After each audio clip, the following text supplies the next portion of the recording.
Dabar pirmiausia, žymeklio projektą darė Rimantas. Žymeklio gamyba jo sistemoje. Tai yra projektas praktiškai nekainavo. Gamyba kainuoja minimaliai.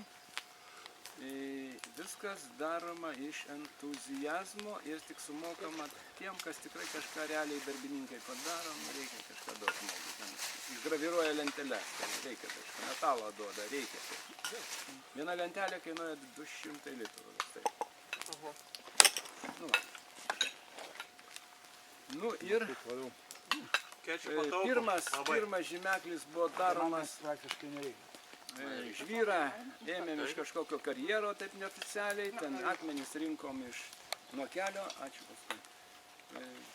Ir vėl darėm talkas, kaip ir dabar, ir tas žmonių entuziazmas, kuriuo jie prisideda prie šito, ir supratimas, kad tai eina viskas iš apačios. Ir čia mes sakom, mums pinigų nereikia, mes turim pinigų. Tai yra, žinoma, toks pasakymas akiplėšiškas. Bet jis yra realus. Žmonės padarė tokius įnašus. Ir padaro.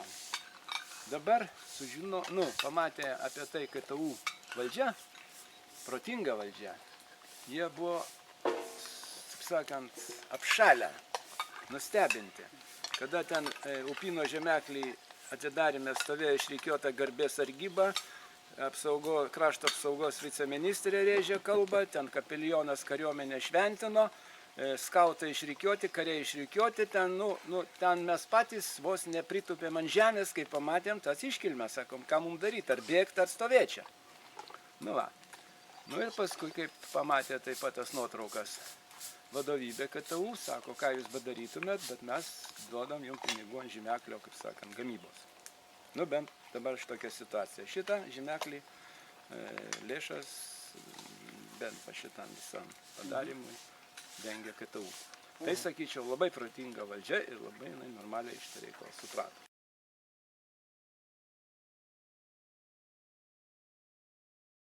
Dabar šitą vietą, čia manęs klausė, bendra keliai, visa čia Lietuva buvo, čia yra gryna Lietuva. Tai yra Suvalkų, Punsko, Seinų kraštas. Svarbiausia, nuo giliausios senovės yra Jotvingių Šiurpilių piliakalnis. Tai yra didžiulis įtvirtinimas, man atrodo, aukštesnis piliakalnis už Gedimino kalną. Prie jo yra vadinamas, išvertus turbūt, gal kapų kalnas, gal laidojimo kalnas, lenkiškai Kasolnė gara. Dabar partizaniniu metu, kadangi siena buvo čia pradžioj labai nerimtai saugoma tarp Lietuvos ir Lenkijos, tarp Sovietų sąjungos ir Lenkijos. Tai partizanai naudojosi ryšiams, o galbūt ir prieglobsčiu čia už sienos pereina, čia jie susitvarko, Lenkai čia matyti taip žymiai. Lietuviai. Tai yra lietuviai, bet Lenkų, sakyčiau, saugumas, pareigūnai. Jo, žymiai taip Čia, dar nebuvo Liaudės Respublika įkurta, tavo prosovietinė, tai štai pro pirštų žiūrėjau. Jo, kam čia per daug. Ir lietuviai čia reidavo į vakarus, ir mūsų eilė partizanų, kaip Lukša Daumantas su savo būriu, kaip Krikščiūnas, kuris čia žuvo su savo adjutantu, ir eilė palaikymo netgi buvo būrys, kuris padėdavo pervest tuos žmonės į čia ir jie čia veikia. Gyveno pa žmonės, taip labai galbūt sakyčiau irgi pradžioj, laisvokai, statė bunkerius, ruošėsi ir panašiai. Ir kada jau dar sieną sustiprino, pasirodė jau tikrai sudėtinga ir reikėjo ryšių su vakarais, tada reikėjo rimtai slapstytis ir turėjo tokį bunkerį. Šitam bunkerį žuvo Jurgis Kriščiūnas ir Prabulis Vytautas, jo adjutantas. Antiek tai buvo svarbus asmenys saugumui, sąjungos, sovietų saugumui, kad būtinai norėjo juos paimti gyvus, bet kokiam sąlygom ir pristatyti ten, kur jiem reikia. 200 sovietų saugumo ir Lenkų saugumo karių apsupo šitą vietą keliais ratais ir pradėjo tą jau vykdyti operaciją. Pagal viską turbūt susisprogdino šitas Kriščiūnas. Nu čia gal tikslesnių. Man nuotraukose tai nesusprogdinta, nusišauta. Nes jokio sužalojimų nėra veidė. Jo. Nu ir ką, reiškia kūnas turbūt irgi, nežinau iš kur čia ta mada, kad reiškia neduot palaidot. Ne, čia instrukcijos buvo. Instrukcijos. Aha, reiškia, kad žmogaus atminimo nebūtų, kad nebūtų Vietos nebūtų. vietos, kur ten jo ir taip toliau, kad nebūtų pagarbos ir panašiai. Tai va čia Lietuvoje susišaukia toks vienas labai žymus partizanas prie Giedraičių, ten tos apylinkėse sukosi, slapyvardis Vėtra, pavardės dabar nežinau, ant tiek jisai buvo gaudomas, ant tiek jisai ten tą saugumą įžūliai tiesiog pabėgo išvežant su vyrais iš traukinio, grįžo. Nu, žodžiu, jie buvo įsiutę. Tai kada jį pagavo ar nušovė, tai vietoj traktorium sumalė kieną, kad neliktų pėdsakų. 45 prasidėjo Lietuvoje persekiojimas partizanų, labai didelis mestos pajėgos, vidaus kariuomenė, pasienio užnugario kariuomenė. Būtent net buvo kur vietos jau ten slėptis, taigi pirmieji partizanai atkeliavo čia, kad pailsėti. Ir ten netgi yra tokia buvo Vytauto rinktinės 4 kuopa. Vadinasi, net kuri grinai keliaudavo į čia, kur čia paslėpdavo ginklus, durpynę, gaudavo iš vietinių lietuvių dokumentus, netikrus falšyvus ir galėjo gyventi ramiai iki 48-9 metų, kada įsitvirtino vadinama Lenkijos liaudies Respublika, jau grinai prosovietinės darinys. Ir aišku, čia žygiavo, jie toliau nenužygiavo, bet čia jie tapo tie partizanai labai svarbus, kada pradėjo ryšiai su vakarais. Tai čia dar pirmas tos atėjimas buvo per šitą sieną Jono Deksnio. Čia toks irgi spalvota asmenybė, ambicijų daug, bet ir aišku ir idėjus pradžioje buvo daug. Jis ten aišku buvo paskui galo susipainiojus su visom amerikiečių, anglų, švedų žvalgybom. Nu, galutinis variantas tapo sovietų žvalgybos agento. Bet esmė tame, kad partizanai jį pirmą kartą pervedė irgi per šitą sieną. Antrą kartą atžygiavo į Lietuvą, tai jį pervedė ir paskui išvedė vėl. Išvedė jau su saugumo pagalba, bet jau kita istorija. Ir paskui 47-ais tuo pačiu ryšiu pasinaudodamas Juozas Lukša pirmą kartą keliavo į vakarus irgi per šitas teritorijas. Tai aišku, dar reikia pasakyti, kad šita istorija vėl su kitu susijusi. Jau Juozas Lukša antrą kartą 47-ais buvo nukeliavęs į vakarus, o Lietuvos partizanai ryšių kaip neturėjo. Tai Dainavos apygarda po to partizanų vadų pasitarimo 49-ais irgi nutarė žinią pernešti į vakarus ir pasiuntė Rimvydą slapyvardžiu į vakarus.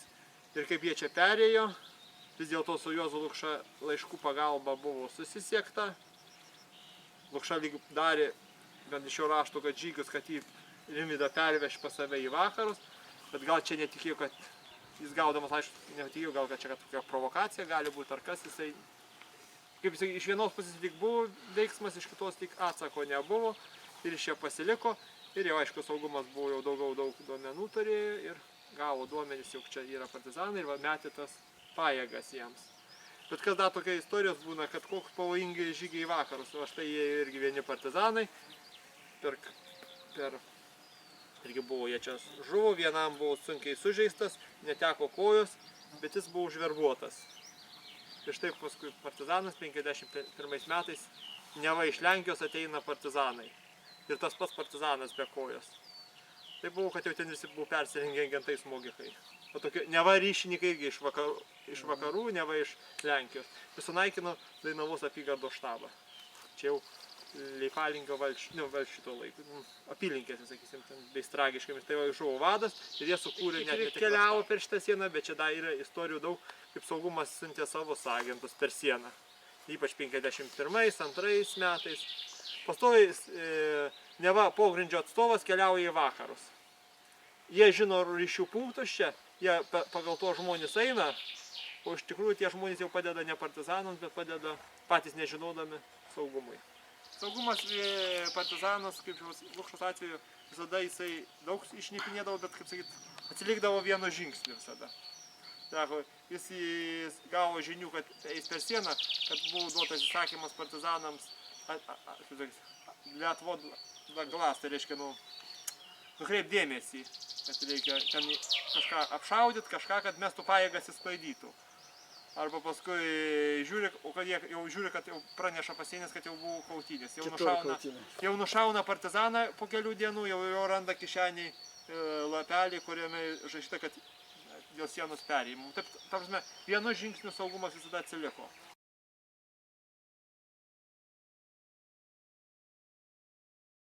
Kazlų Rūdos miške yra tokios Žiemkelio kautynės, ir ten buvo palaidoti partizanai nuo tų kautynių. Ir mes ten darėm talką, tik sąjūdžiui prasidėjus ir ten buvo kryžius pastatytas toks, kasinėjim, taip, kažkas ten, reiškia, kasta buvo. Ir ten dar šone stovėjo toks kaip ir kapelis simbolinis. Ir po kiek metų, turbūt po gerų 10 metų ar panašiai, mes sugalvojom tą vietą vėl aplankyti. Čia važiavo Paulius Dambrauskas, darėm ten tokį žygį. Tiksliai tą vietą žinojom, bet surastos vietos praktiškai negalėjom. Viskas užaugė, viskas pasikeitė, medžiai jau kaip reikiant. Tada atėjo vietinis gyventojas. Pačios būtų gerai. Sako, aš tai gerai. Šiek tiek mums apsikasti, va yra ten žemė. Žiūri. Ir taip po tokį Žinot, nerandu. apsikast. Bet, sako, vis tiek aš surasiu. Jis dar kokią valandą ten po tos krūmus visus nardė, vaikščiojo ir surado. O ten toks kapelis stovėjo. Paskui mes prakirtom ten ką. Ir kaip tik priėjom prie šito bunkerio, kur Šunkarių miške, kur Butėnas nusileido. Ten toks bunkeris tikrai tradicinis, istorinis, kad jis ten tik nusileidęs slėpėsi. Faktiškai ten niekas nežuvė, bet toks, kaip sakant, kaip ir žmogaus atvykusio į tėvynę namas. Ir jisai, reiškia ką, irgi apaugęs kažkokiais krūmeliai, žolelėm ir ką, sakom, suverš šakų po keletą metų ir čia nieko neatsimins ir nežinos. Reikia kažkaip tai pažymėti. Ir sakom, reikia kažkokią tai skulptūrą lyg tai padaryti. Kad ta skulptūra stovėtų ir būtų viskas aišku. Bet jinai turi būti ne medinė, tai turi būti betonas, kad jau laikytų ilgai. Ir čia Paulius. Tai paskui dar mes tą idėją tik kilo, bet mes dar užėjom pas patį ryšininką Viržaitį, kuris ten gyvena už pusės kilometro nuo tos vietos. Ir jis mums papasakojo apie tą visą, reiškia, kaip jis ėjo į bunkerį, kaip jis valgyti nešė, kaip ten viskas buvo, kaip ten sakalai parskrido, kaip jie beldėsi į langą. Ir reiškia, realiai visų akyse sužibo kibirkštys nuo to pasakojimo. Ten papasakota buvo fantastiškai gerai. Ir tada ką, reikia daryti žymeklį, jokių čia nėra kalbų, reikia kažko pažymėtą bunkerį. Ir kaip tik Rimas buvo bičiulis šito Pauliaus, jie kartu gyveno ten Vilniuje besimokydami. Jis sako, turiu pažįstamą skulptorių. Jisai kažką gali padaryti. Ir jis su juo susiskambino. Rimui ta idėja baisiai patiko. Iš čia toj pat braižė, kūrė, galvojo. Ir atsiuntė projektą. Lygiai tą patį, ką mes dabar statom. Tvarkoj darom. Faktiškai ryšininkas Viržaitis įkvėpė žygeivius žymeklio statybom. O šitas žymeklis atsirado iš rašytojų ir skaitovų vizito į Punską. Partizaninė tema buvo vakaras, vakaronė, skaitė eiles, skaitė kūrinius apie partizanus ir buvo nuotraukų iškabinta šitą parodėlė. apie Lietuvos ten žymės vietas partizaninės. Nu, ir klausimas iškart iškyla, ar nėra čia partizaninių vietų, ar nėra čia ne jokio paminklo. Sako, va nuotrauka yra, ir mes pamatėm šitą va kapelį. Jis labai kukliai, aišku, jis puikiai padarytas viską, bet pagal tokią mastą kuklu yra. Nu ir sakom, gal reiktų čia kažką padaryti. Ir iškart idėja užsikabino. Nu ir paskui įsivystė nedrąsiai, kas leis, kas neleis. Nu ir Viršaitis sako, statom ir nesukam galvos, aš leidžiu. Baigta. O kas klaus, tai aš atsakysiu.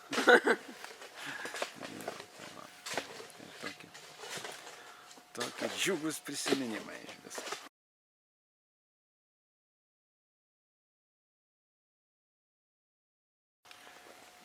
Nu va tai patį pirmą, kada mes čia atvažiavom vietos, tiksliai parinkt, iškas duobės, paskui iškasėm duobę, pernakvojom, kitą dieną aplankėm Šiurpilių piliakalnį. Nu, nuo Šiurpilių piliakalnio paėmėm į šitokią gražią kapsulę, žemės kapsulę, puikiai padarė, išgraviravo, išgraviravo mūsų vadas Lokys, Paulius, ir ant jos užrašė partizanams atminti šventa piliakalnio žemelė. Yra Šiurpilių piliakalnio žemelė, KTU ąžuolas.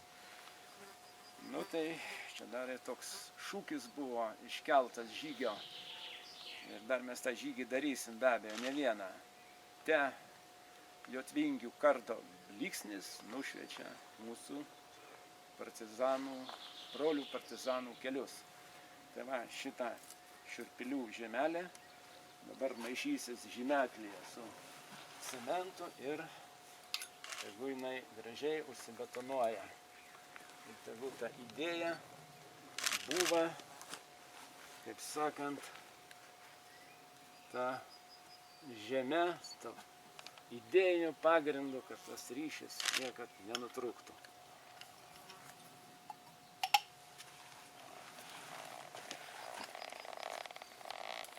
Gerai, filmuojam ir tikrai šitie du objektai bus kaip dipolis surišti vienas su kitu.